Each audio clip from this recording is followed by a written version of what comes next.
Hello, my dear students. Today we are going to learn the chapter The Rat Trap, which is written by Selma Lagerlof. Students, before we start our lesson, let me ask you one question which is very important to understand the chapter. And the question is, where is the end of human greed?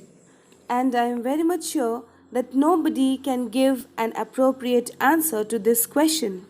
After reading the chapter, we will get the answer to all our questions.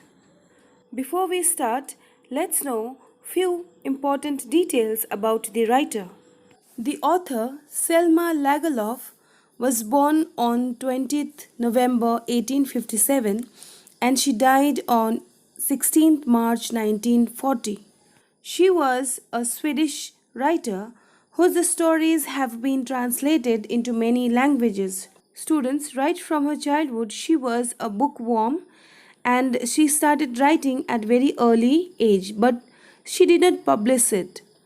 Later on, at the age of 33, her first novel got published and its name was Gösta Berling's Saga. Later on, she was awarded with Nobel Prize in Literature in the year 1909. During her childhood, she suffered from hip injury and later on she became handicapped also. But through proper medication, she was able to get out of the injury. In the year 1868, when she was of just 10 years old, she completed the Bible cover to cover. She had done this because her father was very much ill and nobody could cure him. She thought that God would be able to cure her father, and it happened so. After her prayer, her father lived for 17 more years. Let's read some details from the book now. A universal theme runs through all of them, a belief that the essential goodness in a human being can be awakened through understanding and love. This story is set amidst the mines of Sweden, rich in iron ore, which figure large in the history and legends of that country. The story is told somewhat in the manner of a fairy tale. Students, here we find the theme of the story. Students, it says that no human being is born criminal. They are made so because of the circumstances that they get into. Through love and care, they can be brought back to the normal life. Students, apart from this, there are other themes which runs through the story. That is, the whole world is a rat trap. See students, in the story, the author wants to convey that entire world is nothing but a big rat trap. The worldly things which attracts us, like riches, joys, shelter, food, etc., etc., all these are meant to trap us. And students, another very important theme is that a human being can never be totally good and totally bad. The author wants to convey that man is basically good, but sometimes the adverse circumstances make them hard and even a criminal. But goodness, even in a criminal, can be awakened through love and understanding. Students, let's see the appropriateness of the title, The Rat Trap. See students, entire story deals with a rat trap peddler who is trapped. Okay, the thing which he is selling, it is a metaphor. Eventually, he himself falls a prey to it. So, the title is very much appropriate. Students, let's move towards the line-wise explanation of the story. Once upon a time, there was a man who went around selling small rat traps of wire. He made them himself at odd moments from the material he got by begging in the stores or at the big farms. But Even so, the business was not especially profitable. So, he had to resort to both begging and petty thievery to keep body and soul together. Even so, his clothes were in rags, his cheeks were sunken, and hunger gleamed in his eyes. Students, there was a man who was extremely poor. He used to earn his living by selling small rat traps, and he used to make those rat traps by himself. And he used to get raw materials from nearby places. But that was not enough. Therefore, he had to beg to the people. Not only that, sometimes he had to do some thievery, some stealing as well. But even then, his face shows that he was not getting enough to fulfill his hunger. No one can imagine how sad and monotonous life can appear to such a vagabond who plods along the road, left to his own meditations. Students, here we see the vagabond, the peddler. He was leading a monotonous life. Every day he used to come out with those rat traps. Sometimes his pocket was empty because he could sell none of the rat traps. His mind, therefore, was always occupied with the making and selling of the rat traps. Hence, one day, as he thought about the world, he found a parallel between the two. Let's move ahead, students. But one day, this man fallen into a line of thought, which really seemed to him entertaining. He had naturally been thinking of this rat traps when suddenly he was struck by the idea that the whole world about him, whole world with its lands and seas, its cities and villages, was nothing but a big rat trap. It had never existed for any other purpose than to set baits for people. Students, to him, the riches, joys, shelter, food, clothing, etc., worked as a bait in trapping people. When one is trapped, everything comes to an end. This was the philosophical thought of the peddler. Let's move further, students. It offered riches and joys, shelter and food, heat and clothing, exactly as the rat trap offered cheese and pork, and as well as anyone let himself be tempted to touch the bait, it closed in on him and then everything came to an end. Students, according to the rat trap seller, people, when they are tempted, when they are attracted by these attractions like richness, joys, shelter, food, etc., which is mentioned here, after that they get trapped. They lose their peace of mind. Let's see the next paragraph, students. The world had, of course, never been kind to him, so it gave him unwanted joy to think ill of it in this way. It became a cherished pastime of his during many dreary ploddings to think of people he knew who had let themselves be caught in the dangerous snare and of others who were still circling around the bait. Students, the world had never treated the peddler kindly, and it is human psychology that whatever they receive, the same they give back. Hence, he was full of bitterness and malice against it. So, when he visualized the whole world to be a rat trap, ready to ensnare anybody who would succumb to his temptation and touch the bait of riches and joys, he felt very amused. Let's move ahead, students. One dark evening, as he was trudging along the road, he caught sight of a little grey cottage by the roadside, and he knocked on the door to ask shelter for the night. Nor was he refused.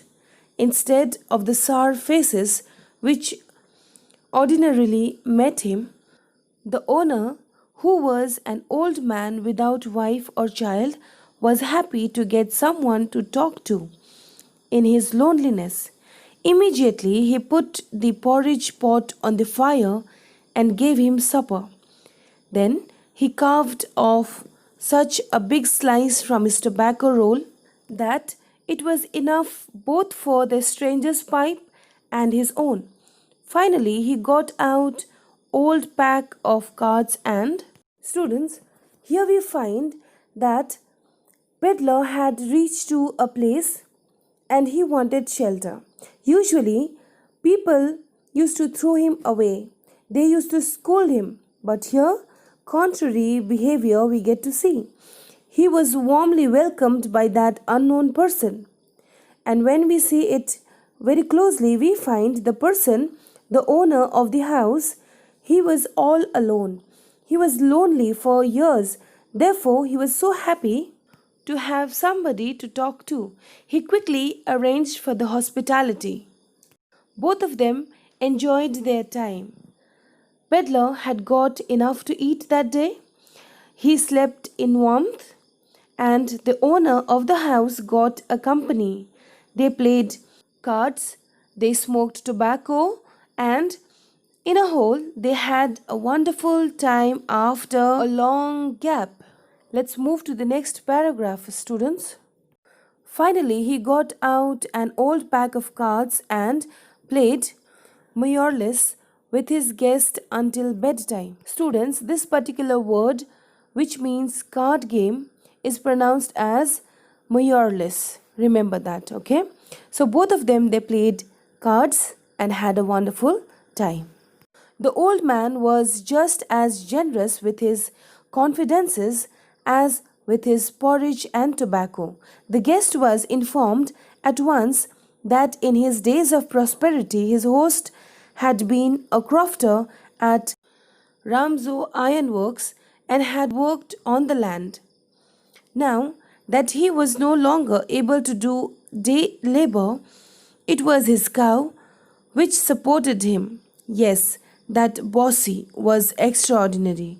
She could give milk for the creamery every day. Students, here we have already discussed that the house owner was very much alone since many maybe years that he had not been able to contact or communicate with someone. Therefore, at once he started unveiling the secret of his life.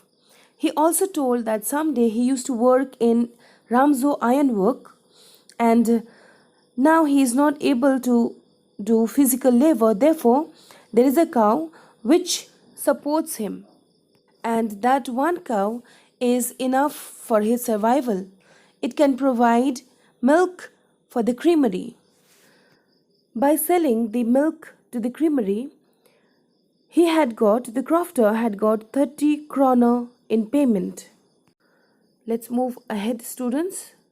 The stranger must have seemed incredulous, for the old man got up and went to the window, took down a leather pouch which hung on a nail in the very window frame, and picked out 3 wrinkled 10 kroner bills.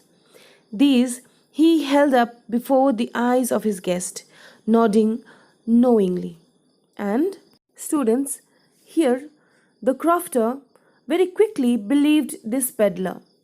He was new and it had been only few hours that both of them met, but he trusted him, and when he seemed doubtful that he has 30 kroners, he went to show him. He went to the pouch where he had kept the money and brought it in front of the peddler. Let's see what happens now. The next day, both men got up in good season. The crofter was in a hurry to milk his cow, and the other man probably thought he should not stay in bed when the head of the house had gotten up. They left the cottage at the same time. The crofter locked the door and put the key in his pocket. The man with the rat traps said goodbye and thank you, and thereupon each went his own way. Students, the crofter was so excited about having earned 30 kroner in a month. He had no one to share this joy with him. Hence, he took the opportunity to show the amount to the peddler and give expression to his happiness. But he did not know that the guest is going to betray him. The next day, both the men went to their respective destinations. Students, let's move to the next paragraph now. But half an hour later, the tramp peddler stood again before the door. He did not try to get in. However, he only went up to the window, smashed a pane, stuck in his hand, and got hold of the pouch with the 30 kroner. He took the money and thrust it into his own pocket. Then he hung the leather pouch very carefully back in its place and went away. Students, here we get to see that the peddler did not respect the confidence reposed in him by the crofter, because it was crofter, and most probably it was only the crofter who had given such a nice treatment in this entire world, in his entire life. Okay, but he did not live up to the expectation of the crofter. He was so frank, but the peddler took advantage of it and stole the money and went away without thinking that it was his hard-earned money. Students, one more thing should be considered before judging peddler. It is said that we should not judge a book by its cover.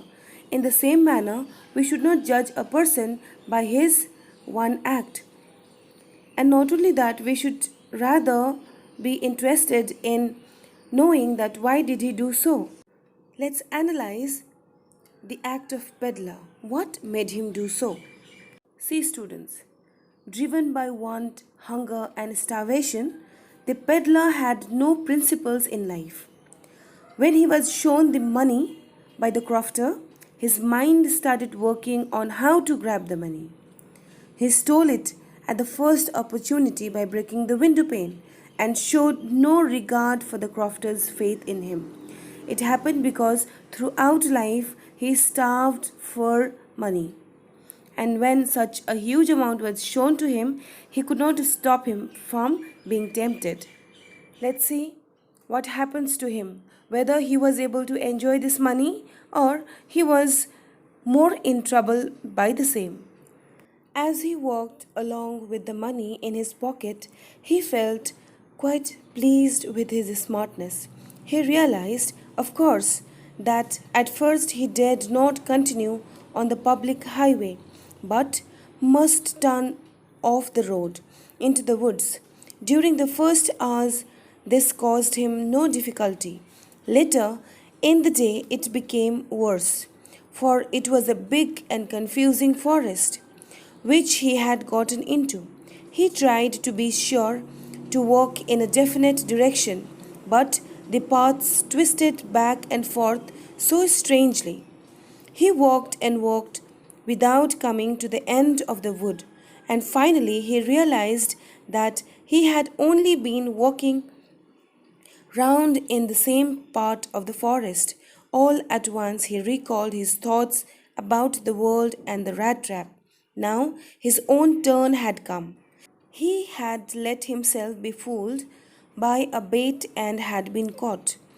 The whole forest, with its trunks and branches, its thickets and fallen logs, closed in upon him like an impenetrable prison from which he could never escape.